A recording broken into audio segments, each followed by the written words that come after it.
നമ്മളെപ്പോഴും പറയാറുണ്ട് ഇന്ത്യ ഒരു യുവത്വമുള്ള രാജ്യമാണ്. നമ്മുടെ യുവശക്തിയാണ് ലോകത്തെ ഇനി നയിക്കാൻ പോകുന്നത് എന്ന്. പക്ഷേ ഇപ്പോൾ ആഗോളതലത്തിൽ നിന്ന് വരുന്ന ചില റിപ്പോർട്ടുകൾ അത്ര ശുഭകരമായ കാര്യങ്ങളല്ല പറയുന്നത്. ചാമ്പ്യൻസ് ലാബ് പുറത്തുവിട്ട mental state of the world report പ്രകാരം ഇന്ത്യയിലെ യുവാക്കളുടെ മാനസികാരോഗ്യം ആഗോളതലത്തിൽ തന്നെ വളരെ പിന്നിലാണെന്ന് കണ്ടെത്തൽ. പ്രത്യേകിച്ച് 18-നും 24-നും ഇടയിൽ പ്രായമുള്ളവരുടെ അവസ്ഥ വളരെ പരിതാപകരമാണ്. എന്തുകൊണ്ടാണ് നമ്മുടെ തലമുറ ഇത്രയധികം മാനസിക സമ്മർദ്ദം അനുഭവിക്കുന്നത്? നമുക്ക് പരിശോധിക്കാം. ഈ റിപ്പോർട്ടിൽ പ്രധാനമായി ഉപയോഗിക്കുന്നത് മെന്റൽ ഹെൽത്ത് കോഷ്യൻ സൂചികയാണ്. ഇതെന്താണ് പറയുന്നതെന്ന് നമുക്ക് നോക്കാം. മറ്റു പ്രായക്കാരെ അപേക്ഷിച്ച് 18 മുതൽ 24 വയസ്സ് വരെയുള്ളവരിലാണ് ഏറ്റവും കുറഞ്ഞ MHQ സ്കോർ രേഖപ്പെടുത്തിയിരിക്കുന്നത്.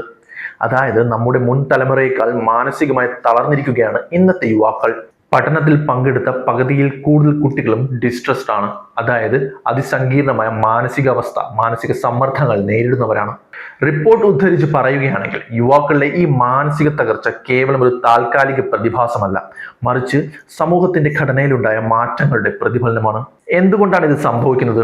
ഇതിന് പ്രധാനമായും 3 കാരണങ്ങളാണ് ആ പഠനം ചൂണ്ടിക്കാണിക്കുന്നത്. സ്മാർട്ട് ഫോണുകൾ കുട്ടിക്കാലത്തെ കൈകളിൽ കിട്ടുന്നത് അവരുടെ സ്വാഭാവികമായ സാമൂഹിക കഴിവുകളെ നശിപ്പിക്കുന്നു.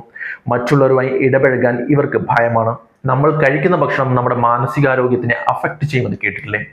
ചിപ്സ് പോലത്തെയുള്ള ജങ്ക് ഫുഡ്സ് കഴിക്കുന്നതും നമുക്ക് മാനസിക സമ്മർദ്ദം ഉണ്ടാക്കാൻ സാധ്യതയുണ്ടെന്നും നമ്മുടെ മാനസിക നില തകരാറിലാക്കാൻ സാധ്യതയുണ്ടെന്നും ഈ പഠനം പറയുന്നു.